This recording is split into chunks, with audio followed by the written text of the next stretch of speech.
أعوذ بالله من الشيطان الرجيم. بسم الله الرحمن الرحيم. وقال الذين لا يرجون لقاءنا لولا أنزل علينا الملائكة أو نرى ربنا لقد استكبروا في أنفسهم وعتوا عتوا كبيرا يوم يرون الملائكة لا بشرى يومئذ للمجرمين ويقولون حجرا محجورا وقدمنا إلى ما عملوا من عمل فجعلناه هباء منثورا أصحاب الجنة يومئذ خير مستقرا وأحسن مقيلا ويوم تشقق السماء بالغمام ونزل الملائكة تنزيلا الملك يومئذ الحق للرحمن وكان يوما على الكافرين عسيرا ويوم يعض الظالم على يديه يقول يا ليتني اتخذت مع الرسول سبيلا يا ويلتى ليتني لم أتخذ فلانا خليلا لقد أضلني عن الذكر بعد إذ جاءني وكان الشيطان للإنسان خذولا وقال الرسول يا رب إن قوم اتخذوا هذا القرآن مهجورا وكذلك جعلنا لكل نبي عدوا من المجرمين وكفى بربك هاديا ونصيرا وقال الذين كفروا لولا نزل عليه القرآن جملة واحدة كذلك لنثبت به فؤادك ورتلناه ترتيلا ولا يأتونك بمثل إلا جئناك بالحق وأحسن تفسيرا الذين يحشرون على وجوههم إلى جهنم أولئك شر مكانا وأضل سبيلا ولقد آتينا موسى الكتاب وجعلنا معه أخاه هارون وزيرا فقلنا اذهبا إلى القوم الذين كذبوا بآياتنا فدمرناهم تدميرا وقوم نوح لما كذبوا الرسل أغرقناهم وجعلناهم للناس آية وأعتدنا للظالمين عذابا أليما وعادا وثمود وأصحاب الرس وقرونا بين ذلك كثيرا وكلا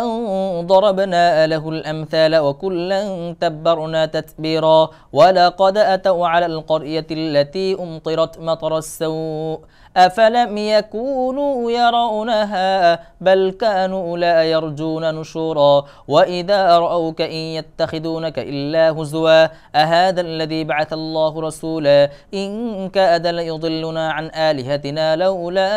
أن صبرنا عليها وسوف يعلمون حين يرون العذاب من أضل سبيلا أرأيت من اتخذ إلهه هواه أفأنت تكون عليه وكيلا أم تحسب أن أكثرهم يسمعون أو يعقلون إن هم إلا كالأنعام بل هم أضل سبيلا ألم تر إلى ربك كيف مد الظل ولو شاء لجعله ساكنا ثم جعلنا الشمس عليه دليلا ثم قبضناه إلينا قبضا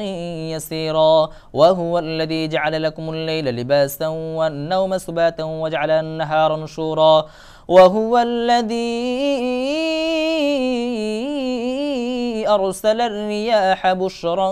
بين يدي رحمته وأنزلنا من السماء ماء طهورا لنحيي به بلدة ميتا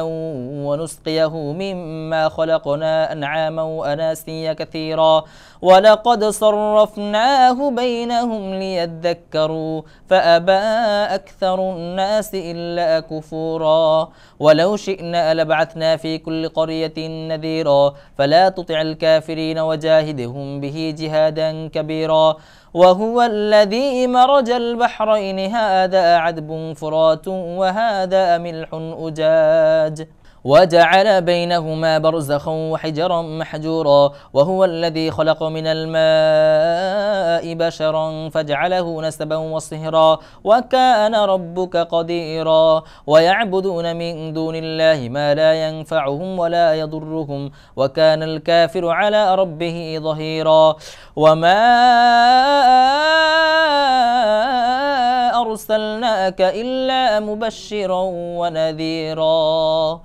قل ما أسألكم عليه من أجر إلا من شاء أن يتخذ إلى ربه سبيلا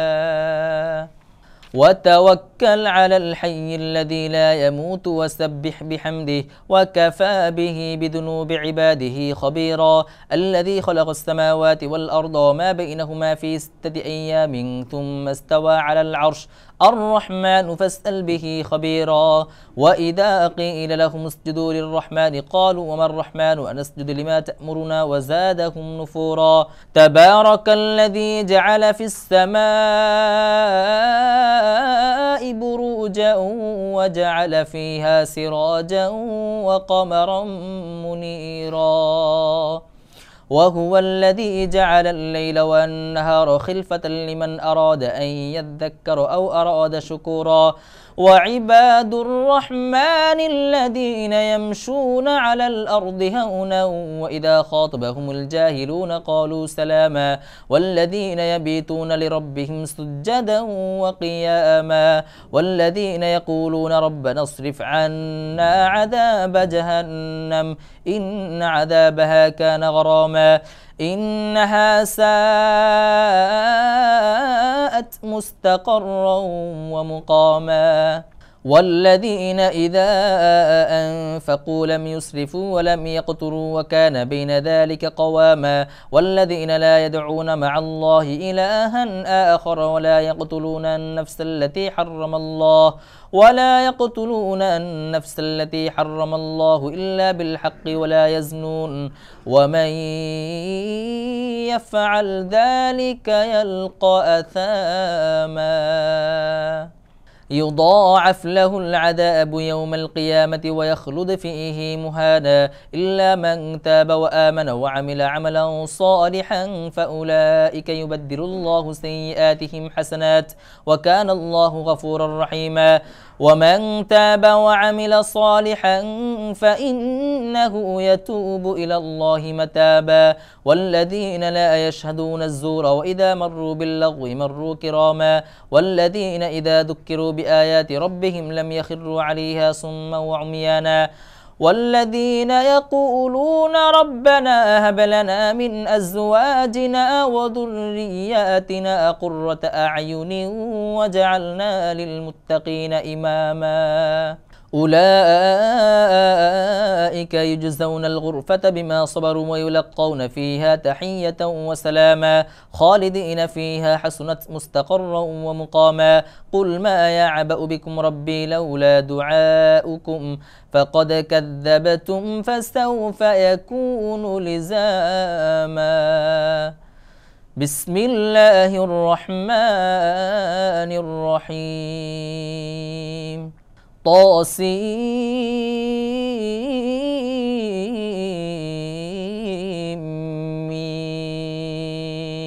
تلك آيات الكتاب المبين لعلك باخع نفسك ألا يكونوا مؤمنين إن نشأ ننزل عليهم من السماء آية فظلت أعناقهم لها خاضعين وما يأتيهم من ذكر من الرحمن محدث إلا كانوا عنه معرضين فقد كذبوا فسيأتيهم أنباء ما كانوا به يستهزئون أولم يروا إلى الأرض كم أنبتنا فيها من كل زوج كريم إن في ذلك لآية وما كان أكثرهم مؤمنين وإن ربك لهو العزيز الرحيم وإذ نادى ربك موسى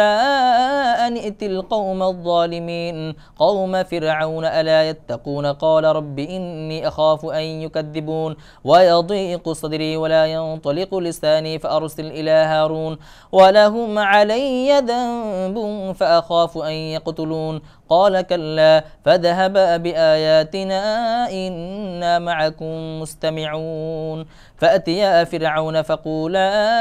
إنا رسول رب العالمين أن أرسل معنا بني إسرائيل قال ألم نربك فينا وليدا ولبثت فينا من عمرك سنين وفعلت فعلتك التي فعلت وأنت من الكافرين قال فعلتها إذا وأنا من الضالين ففررت منكم لما خفتكم فوهب لي ربي حكما وجعلني من المرسلين وتلك نعمة تمنها علي أن عبدت بني إسرائيل قال فرعون وما رب العالمين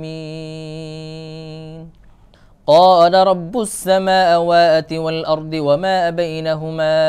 إن كنتم موقنين قال لمن حوله ألا تستمعون قال ربكم ورب آبائكم الأولين قال إن رسولكم الذي أرسل إليكم لمجنون قال رب المشرق والمغرب وما بينهما إن كنتم تعقلون قال لئن اتخذت إلها غيري لأجعلنك من المسجونين قال أولو جئتك بشيء مبين قال فأت به إن كنت من الصادقين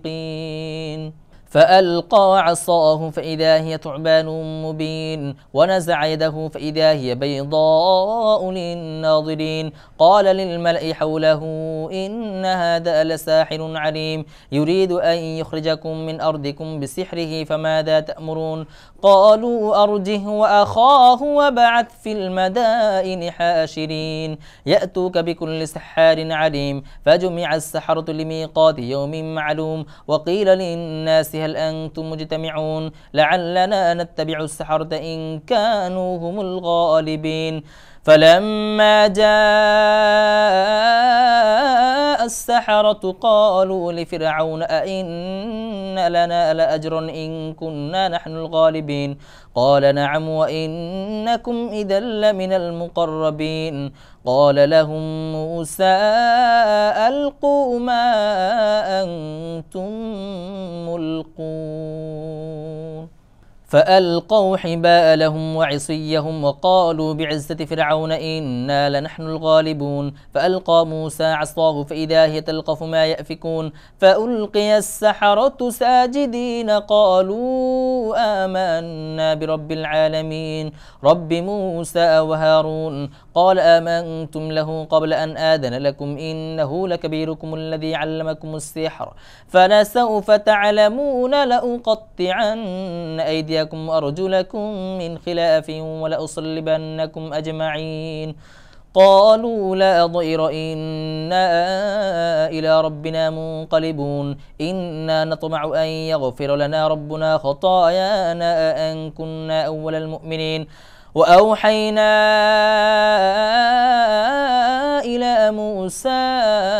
أن أسر بعبادي إنكم متبعون فأرسل فرعون في المدائن حاشرين إن هؤلاء لشرذمة قليلون وإنهم لنا لغائظون وإنا لجميع حاذرون فأخرجناهم من جنات وعيون وكنوز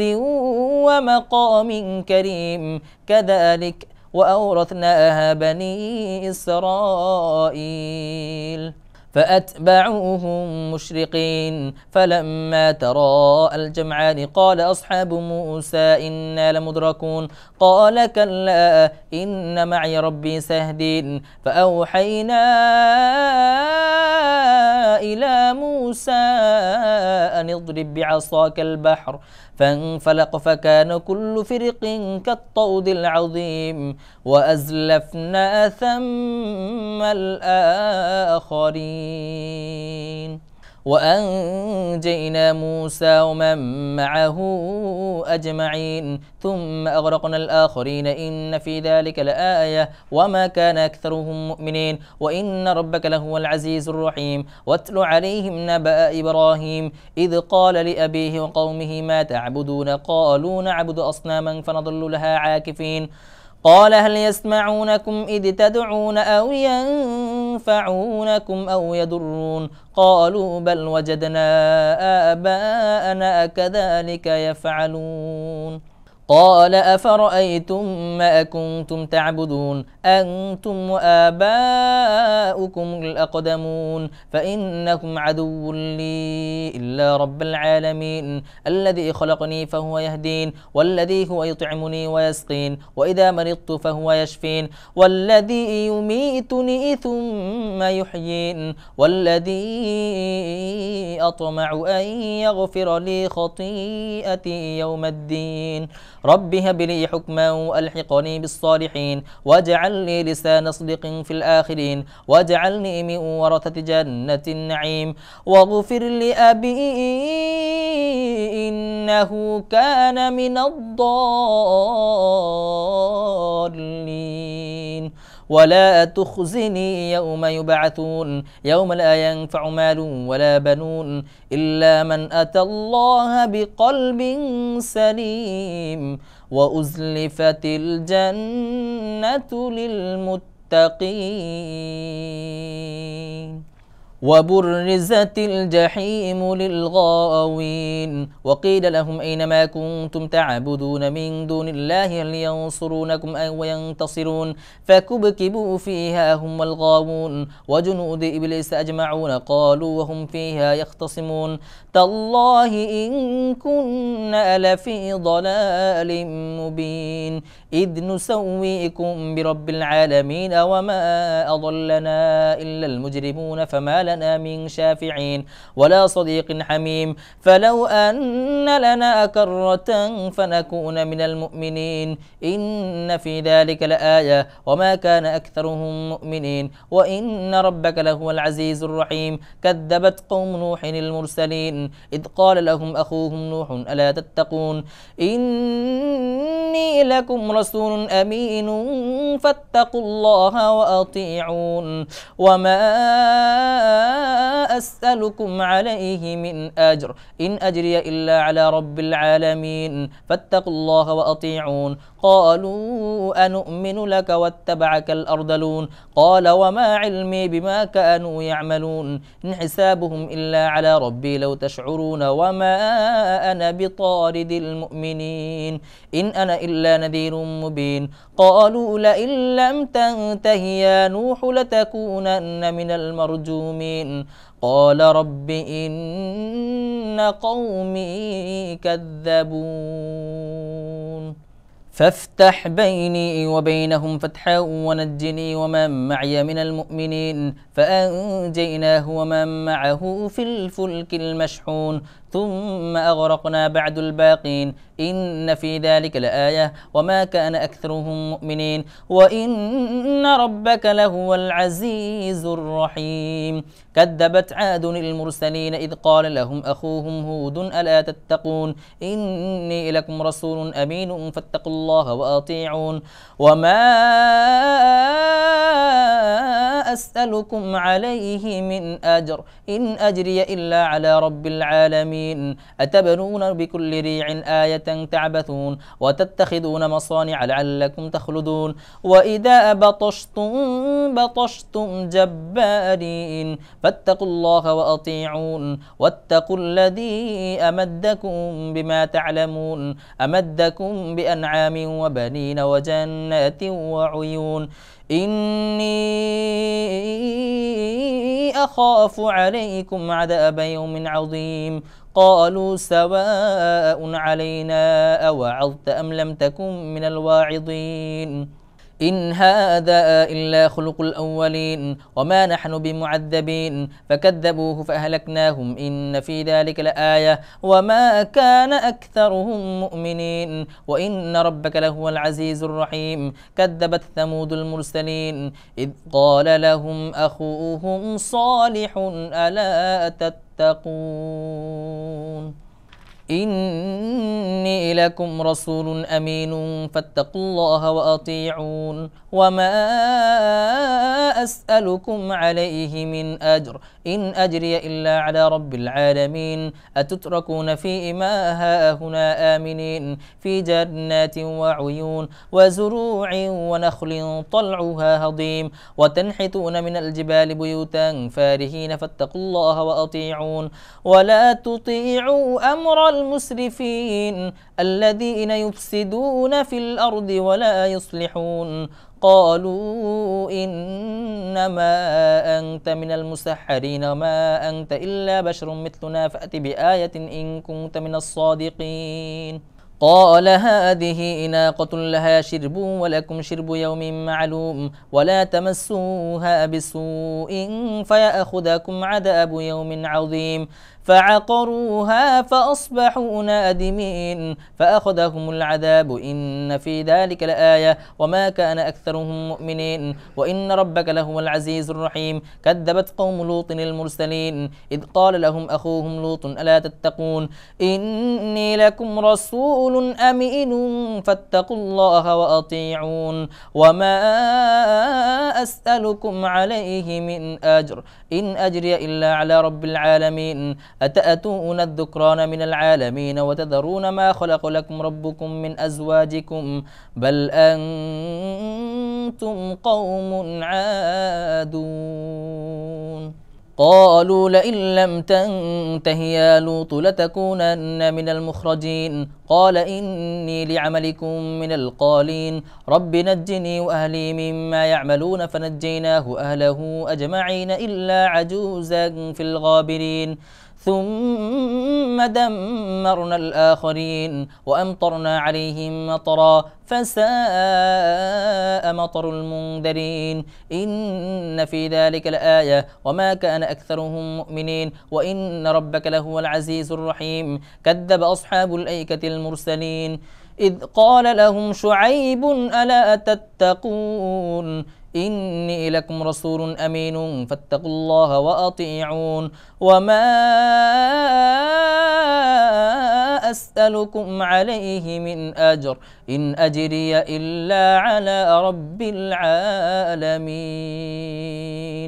أوفوا الكيل ولا تكونوا من المخسرين وزنوا بالقسطاس المستقيم ولا تبخسوا الناس أشياءهم ولا تعثوا في الأرض مفسدين واتقوا الذي خلقكم والجبلة الأولين قالوا إنما أنت من المسحرين وما أنت إلا بشر مثلنا وإن نظنك لمن الكاذبين فأسقط علينا كسفا من السماء إن كنت من الصادقين قال ربي أعلم بما تعملون فكذبوه فأخذهم عذاب يوم الظلة إنه كان عذاب يوم عظيم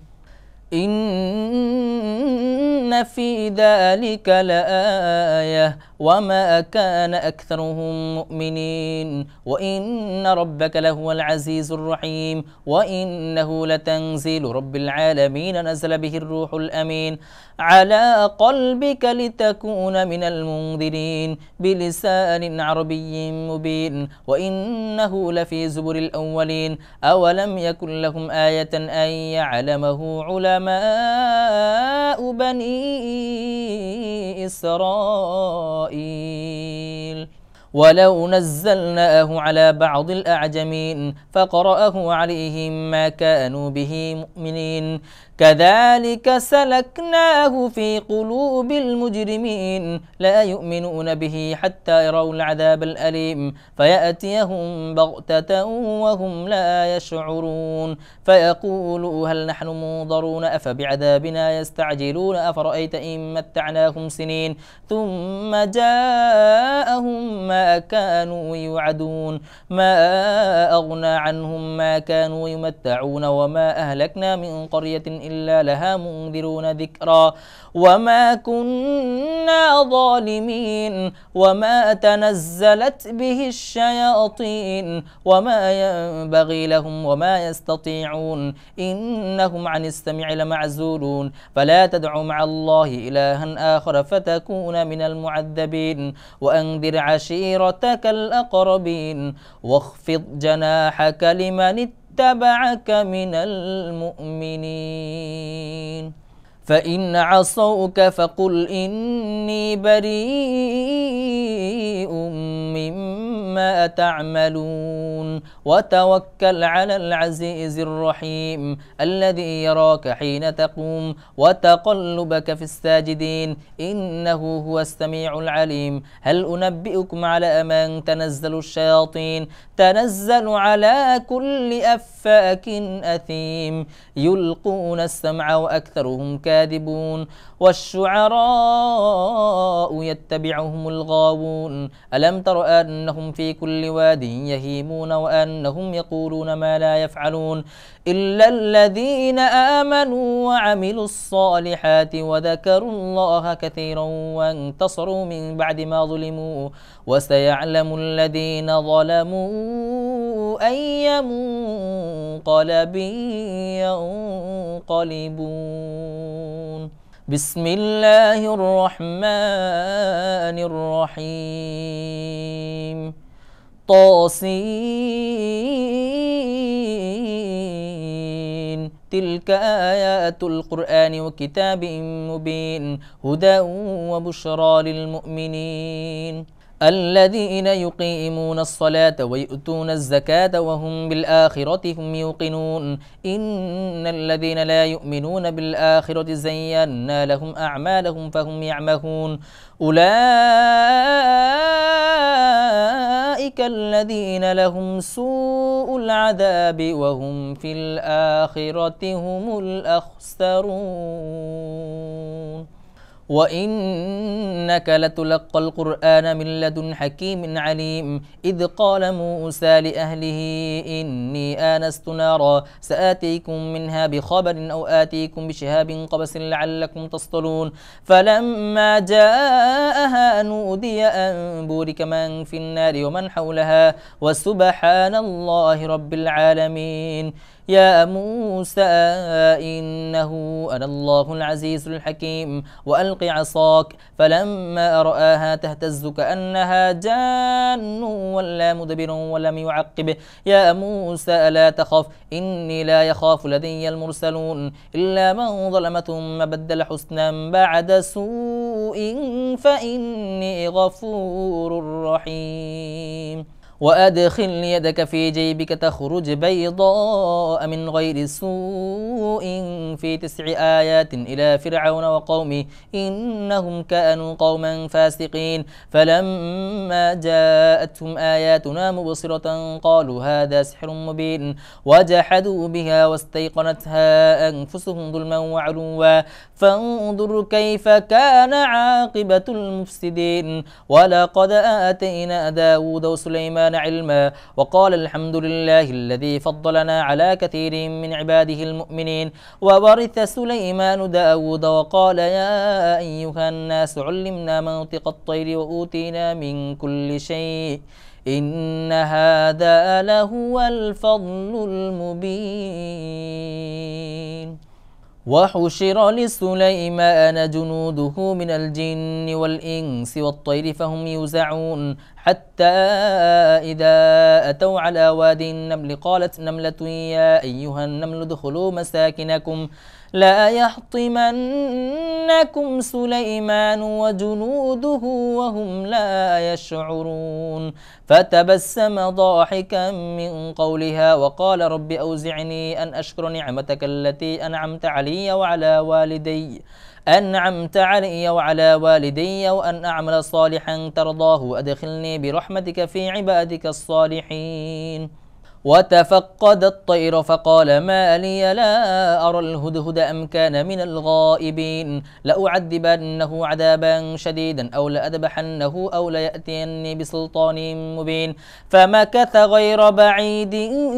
فقال أحطت بما لم تحط به وجئتك من سبأ بنبأ يقين إني وجدت امرأة تملكهم وأوتيت من كل شيء ولها عرش عظيم وجدتها وقومها يسجدون للشمس من من دون الله وزين لهم الشيطان أعمالهم فصدهم عن السبيل فهم لا يهتدون ألا يسجدوا لله الذي يخرج الخبأ في السماوات والأرض ويعلم ما تخفون وما تعلنون الله لا إله إلا هو رب العرش العظيم قال سننظر أصدقت أم كنت من الكاذبين اذهب بكتابي هذا فألقه إليهم ثم تول عنهم فانظر ماذا يرجعون قالت يا أيها الملأ إني ألقي إلي كتاب كريم إنه من سليمان وإنه بسم الله الرحمن الرحيم ألا تعلوا علي وأتوني مسلمين قالت يا أيها الملأ أفتوني في أمري ما كنت قاطعة أمرا حتى تشهدون قالوا نحن أولو قوة وأولو بأس شديد والأمر إليك فانظري ماذا تأمرين قالت إن الملوك إذا دخلوا قرية أفسدوها وجعلوا أعزة أهلها أذلة وكذلك يفعلون وإني مرسلة إليهم بهدية فناظرة بما يرجع المرسلون فلما جاء سليمان قال أتمدونني بمال فما آتاني الله خير مما آتاكم بل أنتم بهديتكم تفرحون ارجع إليهم فلنأتينهم بجنود لا قبل لهم بها ولنخرجنهم منها أذلة وهم صاغرون قال يا أيها الملأ أيكم يأتيني بعرشها قبل أن يأتوني مسلمين قال عفريت من الجن أنا آتيك به قبل أن تقوم من مقامك وإني عليه لقوي أمين قال الذي عنده علم من الكتاب أنا آتيك به قبل أن يرتد إليك طرفك فلما رآه مستقرا عنده قال هذا من فضل ربي ليبلوني أأشكر أم أكفر ومن شكر فإنما يشكر لنفسه ومن كفر فإن ربي غني كريم قال نكروا لها عرشها ننظر أتهتدي أم تكون من الذين لا يهتدون فلما جاءت قيل هكذا عرشك قالت كأنه هو وأوتينا العلم من قبلها وكنا مسلمين وصدها ما كانت تعبد من دون الله إنها كانت من قوم كافرين قيل لها ادخل الصرح فلما رأته حسبته لجة وكشفت عن ساقيها قال إنه صرح ممرد من قوارير قالت رب إني ظلمت نفسي وأسلمت مع سليمان لله رب العالمين ولقد أرسلنا إلى ثمود أخاهم صالحا أن اعبدوا الله فإذا هم فريقان يختصمون قال يا قوم لم تستعجلون بالسيئة قبل الحسنة لولا تستغفرون الله لعلكم ترحمون قالوا اطيرنا بك وبمن معك قال طائركم عند الله بل أنتم قوم تفتنون وكان في المدينة 9 رهط يفسدون في الأرض ولا يصلحون قالوا تقاسموا بالله لنبيتنه وأهله ثم لنقولن لوليه ما شهدنا مهلك أهله وإنا لصادقون ومكروا مكرا ومكرنا مكرا وهم لا يشعرون فانظر كيف كان عاقبة مكرهم أنا دمرناهم وقومهم أجمعين فتلك بيوتهم خاوية بما ظلموا إن في ذلك لآية لقوم يعلمون وأنجينا الذين آمنوا وكانوا يتقون ولوطا إذ قال لقومه أتأتون الفاحشة وأنتم تبصرون أئنكم لتأتون الرجال شهوة من دون النساء بل أنتم قوم تجهلون فما كان جواب قومه إلا أن قالوا أخرجوا آل لوط من قريتكم إنهم أناس يتطهرون فأنجيناه أهله إلا امرأته قدرناها من الغابرين وأمطرنا عليهم مطرا فساء مطر المنذرين قل الحمد لله وسلام على عباده الذين اصطفى الله خير أما يشركون صدق الله العظيم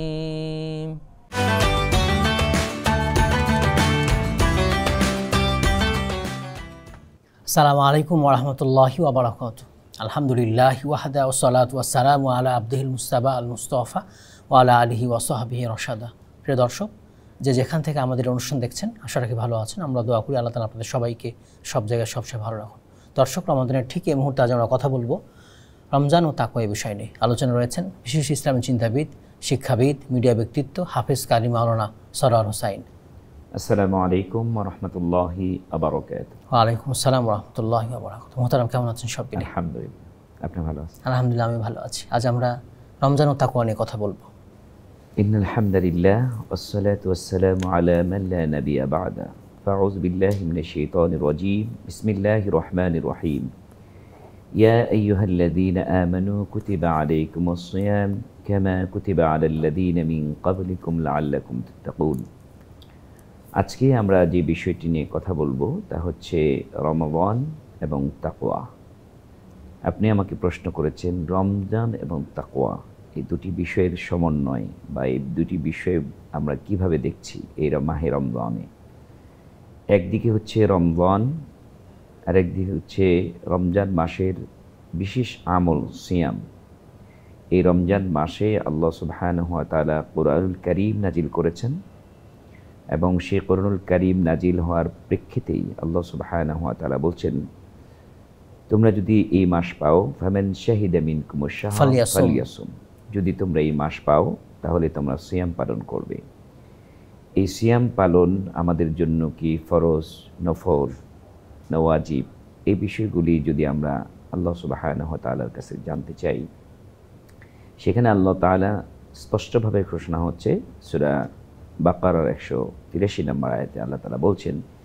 ইয়া আইয়ুহাল্লাযীনা আমানু কুতিবা আলাইকুমুস সিয়াম, হে ঈমানদারগণ, তোমাদের উপর সিয়ামকে ফরজ করা হয়েছে। প্রশ্ন হচ্ছে, এই সিয়াম কি শুধু আমাদের জন্যই ফরজ? আল্লাহ সুবহানাহু ওয়া তাআলা বলছেন, না, কামা কুতিবা আলাল লাযীনা মিন ক্বাবলিকুম, যে না, তোমাদের পূর্ববর্তী যত উম্মাহ ছিল, যত মানুষ ছিল, সকলের উপর সিয়াম ফরজ করা হয়েছিল। প্রশ্ন হচ্ছে, এই সিয়াম ফরজ কেন করলেন আল্লাহ সুবহানাহু ওয়া তাআলা? উদ্দেশ্য কি? আল্লাহ সুবহানাহু ওয়া তাআলা এই আয়াতেই বলছেন লাআল্লাকুম তাত্তাকুন, যাতে করে তোমরা পরহেজগারী, মুত্তাকি হতে পারো, তাকওয়াবান হতে পারো। এখন আমরা দেখছি আল্লাহ সুবহানাহু ওয়া তাআলা জানিয়ে দিলেন সিয়াম এবং তাকওয়া দুটি ওতপ্রোতভাবে জড়িত, যে একটা যদি না থাকে আর একটা থাকবে না। যদি কেউ তাকওয়াবান হতে চায় তাহলে অবশ্যই তাকে ফরজ সিয়াম পালন করতে হবে। এর মাধ্যমে আল্লাহ সুবহানাহু ওয়া তাআলা তাকওয়ার গুণ এই বান্দা বান্দির ভিতরে আল্লাহ তাআলা প্রবেশ করাবেন। সেই তাকওয়ার গুণটা কি, বা তাকওয়া বলতে আমরা কি বুঝি? যেহেতু আমরা দেখি কুরআনুল কারীমের ম্যাক্সিমাম জায়গায় এবং নবী মুহাম্মদ সাল্লাল্লাহু আলাইহি সাল্লাম যত খুতবা দিতেন, প্রত্যেকটি খুতবার শুরুতে কিছু আয়াত, কমন আয়াত তিনি তিলাওয়াত করতেন। সেই কমন আয়াতগুলি কি? আল্লাহ সুবহানাহু ওয়া তাআলার পক্ষ থেকে তিনি সেই আয়াত তেলাওয়াত করতেন, ইয়া আইয়ুহাল্লাযীনা আমানুত্তাকুল্লাহা হাক্কা তুকাতিহি ওয়া লা তামুতুন্না ইল্লা ওয়া আনতুম মুসলিমুন। এটি একটা আয়াত। আরেকটা আয়াত তেলাওয়াত করতেন, ইয়া আইয়ুহাল্লাযীনা আমানুত্তাকুল্লাহা কুলু কাওলান সাদীদা, আল আখির আয়াত। এরপরে আবার তেলাওয়াত করতেন ইয়া আইয়ুহান নাসুত্তাকু রাব্বাকুমুল্লাযী খালাকাকুম মিন নাফসিন ওয়াহিদা। এভাবে করে তাকওয়ার উপর তিনি 3টি আয়াতেই দিক নির্দেশনা দিচ্ছেন। তো এই তাকওয়াটা কি? মূলত তাকওয়া আমরা যদি শাব্দিকভাবে চিন্তা করি তাহলে তাকওয়া হচ্ছে আরবি শব্দ। এর বাংলায় যদি আমরা চিন্তা করি তাহলে পরহেজগার বা বেঁচে থাকা বা সাবধান হওয়া। সাবধান হওয়াটা একদম পারফেক্ট তাকওয়ার ইয়েটা বোঝায়, সাবধান থাকা, সাবধান হওয়া, সাবধানে চলা। কেন? কারণ এর সংজ্ঞা যেভাবে করা হয়েছে, ওমর ইবনুল খাত্তাব রাদিয়াল্লাহু তাআলা আনহু তিনি একবার উবাই ইবনে কাব রাদিয়াল্লাহু তাআলা আনহুকে জিজ্ঞেস করলেন, হে উবাই, আপনি কি তাকওয়া সম্পর্কে আমাকে একটু দিক নির্দেশনা দিবেন? তাকওয়া বলতে আপনি কি বুঝেন? তখন তিনি বললেন, আপনাকে একটি প্রশ্ন করছি, হে ওমর, আপনি কি কাঁটাযুক্ত পথ দিয়ে কখনো চলেছেন? তিনি বলছেন, হ্যাঁ চলেছি। বলেন তো ওই কাঁটাযুক্ত পথ যেখানে উভয় ধারে কাঁটা, এই পাশেও কাঁটা, এই পাশেও কাঁটা,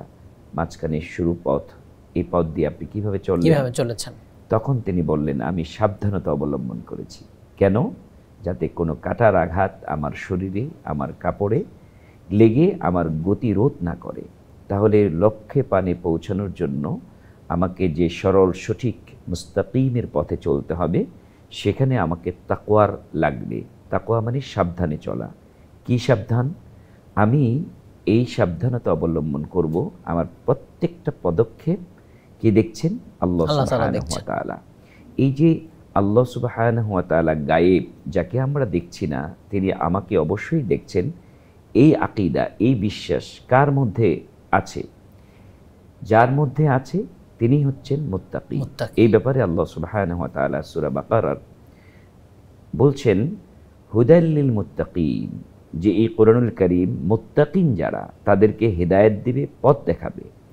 পরক্ষণে আল্লাহ তাআলা জানিয়ে দিলেন যে মুত্তাকিনদের পরিচয়, কার মধ্যে কোন গুণ থাকলে তাকে মুত্তাকি বলা যাবে, কে সাবধান, কে সাবধানতা অবলম্বন বেশি করতে পারবে। তখনই বলছেন আল্লাযীনা ইউমিনুনা বিল গায়ব, যারা অদৃশ্যের উপর, গায়েবের উপর ঈমান রাখে। তো আমরা দেখি গায়েব কি? গায়েব প্রথমে যদি বলি, আল্লাহ সুবহানাহু ওয়া তাআলা তিনি হচ্ছেন আমাদের কাছে গায়েব। তিনি আছেন, তিনি ছিলেন, তিনি থাকবেন, কিন্তু আমরা ওনাকে দেখি নাই, তবে দেখতে পাবো। কিন্তু এই যে না দেখার বিশ্বাস, এর নাম হচ্ছে তাকওয়ার প্রথম কোয়ালিটি, গায়েবের উপর ঈমান আনা। তো কোনো মানুষ যদি এই আকীদা, এই বিশ্বাস লালন করে যে আমি দেখছি না, এই পৃথিবীতে আমাকে কখনো দেখা সম্ভব না, কিন্তু অবশ্যই আল্লাহ সুবহানাহু ওয়া তাআলা আমাকে দেখছেন, আমাকে অবজার্ভ করছেন, রাত দিন 24 ঘন্টাই তার নজরের মধ্যে, তার ইলমের মধ্যে আমার প্রত্যেকটি পদক্ষেপ আমাকে অবজার্ভ করা হচ্ছে। কাজেই যিনি দেখছেন তাকে ওভাবে মূল্যায়ন করতে হবে, যেহেতু তিনি আমার রব, যেহেতু তিনি আমার মালিক, কাজেই মালিকের অবাধ্য যদি কোনো পদক্ষেপ আমি নেই, মালিক অবাধ্যতার রাস্তা ছেড়ে দিয়েছেন, বলেছেন এগুলি হচ্ছে গুনাহের কাজ, এগুলি নিষিদ্ধ জিনিস, হারাম জিনিস, যেগুলি আমরা কাটার সাথে তুলনা করতে পারি। যে পথ চলতে গিয়ে তোমার কাটা বিদ্ধ হবে, সেই কাটা হচ্ছে তোমার হারাম জিনিস। পৃথিবীতে একজন মুমিন মুমিনা যখন পথ চলবে জান্নাতের পথে, সিরাতুল মুস্তাকিমের পথে, তখন তার চতুর্দিক থেকে যেই জিনিস দিয়ে আল্লাহ সুবহানাহু ওয়া তাআলা জাহান্নাম সাজিয়েছেন, জাহান্নামে যাওয়ার রাস্তা তৈরি করেছেন, তার নাম হচ্ছে শাহওয়াত। যে মনের ইচ্ছা, মন যা চাই তাই যদি করি, আর মন তাই চাই যা আল্লাহ তাআলা হারাম করেছেন। প্রত্যেকটি মানুষের ভিতরে আল্লাহর নিষেধাজ্ঞা বিষয়গুলি আকর্ষণ করে আল্লাহ তাআলা উপস্থাপন করেছেন। জেনা এটা আকর্ষণীয় বিষয়, সুদ আকর্ষণীয় বিষয়, কাজ না করেই ঘুষ খেয়ে, সুদ খেয়ে আমি উপার্জন করতে পারছি। তার মানে আমাদের সব হারাম থেকে বেঁচে থাকতে হবে, সব হারাম থেকে বেঁচে থাকা, এটা হচ্ছে মুত্তাকিনদের প্রথম কোয়ালিটি। দ্বিতীয় কোয়ালিটি হচ্ছে হালালকে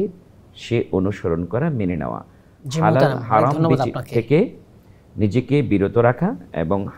হালালটাকে গ্রহণ করা, এটা হচ্ছে মুত্তাকিনদের একটা বৈশিষ্ট্য। আরেকটা বিষয় হচ্ছে মুত্তাকি কে, এটা বুঝবো কিভাবে? নবী মুহাম্মদ সাল্লাল্লাহু আলাইহি সাল্লাম তিনি দিক নির্দেশনা দিয়েছেন, সেই প্রকৃতপক্ষে মুত্তাকি যার মধ্যে 3টা গুণ পাওয়া যাবে। জি। যার মধ্যে লা ইসমুন, কোনো গুনাহ নেই, সুবহানাল্লাহ, যার জীবনে কোনো গুনাহের মানুষ হিসেবে গুনাহ করতে পারে, কিন্তু গুনাহ নাই বলতে গুনাহ করার সাথে সাথে যে তওবা করে গুনাহমুক্ত জীবনযাপন করে, সে হচ্ছে 1 নম্বর মুত্তাকি। 2 নম্বর হচ্ছে যার ভিতরে অহংকার নেই, অহমিকা নেই, সে হচ্ছে মুত্তাকি। আর কে? যে খেয়ানত করে না, কোনো আমানতের খেয়ানত করে না, সে হচ্ছে মুত্তাকি। হাসান, জাযাকুমুল্লাহ খাইর, আমাদের মূল্যবান সময় দিয়েছেন, আপনাকেও ধন্যবাদ। দর্শক, আজ আমরা কথা বলছিলাম রমজান ও তাকওয়া নিয়ে। রমাদান ও তাকওয়া। রমাদানের মূল উদ্দেশ্য হচ্ছে তাকওয়া। আল্লাহ তাআলা সিয়াম ফরজ করেছেন, এর উদ্দেশ্য হচ্ছে তাকওয়া। শুধু আমাদের না, পূর্বের সিয়াম ফরজ ছিল, তাদের উদ্দেশ্য ছিল তাকওয়া। তাকওয়া মানে হচ্ছে জীবনের সকল ক্ষেত্রে হালালগুলো গ্রহণ করা, হারাম থেকে বেঁচে থাকা, ফরজ ওয়াজিব সুন্নাহ এগুলো গ্রহণ করা, হারামগুলো থেকে বেঁচে থাকা। আল্লাহ আমাদের সবাইকে রমাদান কিংবা রমাদানের বাইরে সবসময় তাকওয়াবান হয়ে চলার তৌফিক দান করুন, মুত্তাকি হওয়ার তৌফিক দান করুন। আমিন। আসসালামু আলাইকুম ওয়া রাহমাতুল্লাহি ওয়া বারাকাতুহু।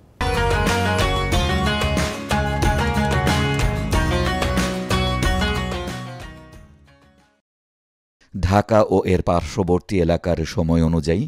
আজ সাহারের শেষ সময় ভোর 4:46।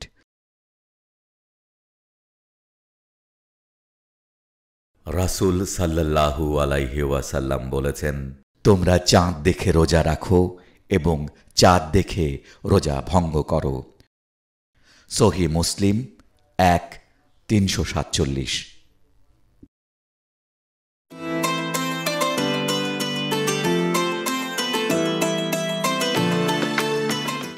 আল্লাহ আমার প্রভু, আমার নাহি নাহি ভয়। আল্লাহ আমার প্রভু, আমার নাহি নাহি ভয়। আমার নবী মুহাম্মদ, আমার নবী মুহাম্মদ, যাহার তারিফ জগতময়। আল্লাহ আমার প্রভু, আমার নাহি নাহি ভয়। আমার কিসের শঙ্কা, কোরআন আমার ডঙ্কা। আমার কিসের শঙ্কা, কোরআন আমার ডঙ্কা। ইসলাম আমার ধর্ম, মুসলিম আমার পরিচয়। আল্লাহ আমার প্রভু, আমার নাহি নাহি ভয়। কালেমায় আমার তাবিজ, তাওহীদ আমার মুর্শিদ। ঈমান আমার বড় হেলাল আমার খুরশিদ। আল্লাহু আকবার ধ্বনি আমার জিহাদ বাণী। আল্লাহু আকবার ধ্বনি আমার জিহাদ বাণী। আখের মুকাম ফেরদৌস, খোদার আরশ যেথায় রায়। আল্লাহ আমার প্রভু, আমার নাহি নাহি ভয়। আমার নবী মুহাম্মদ, আমার নবী মুহাম্মদ, যাহার তারিফ জগতময়। আল্লাহ আমার প্রভু, আমার নাহি নাহি ভয়। ঢাকা ও এর পার্শ্ববর্তী এলাকার সময় অনুযায়ী আজকের ইফতারের সময় সন্ধ্যা ৬টা ১০ মিনিট।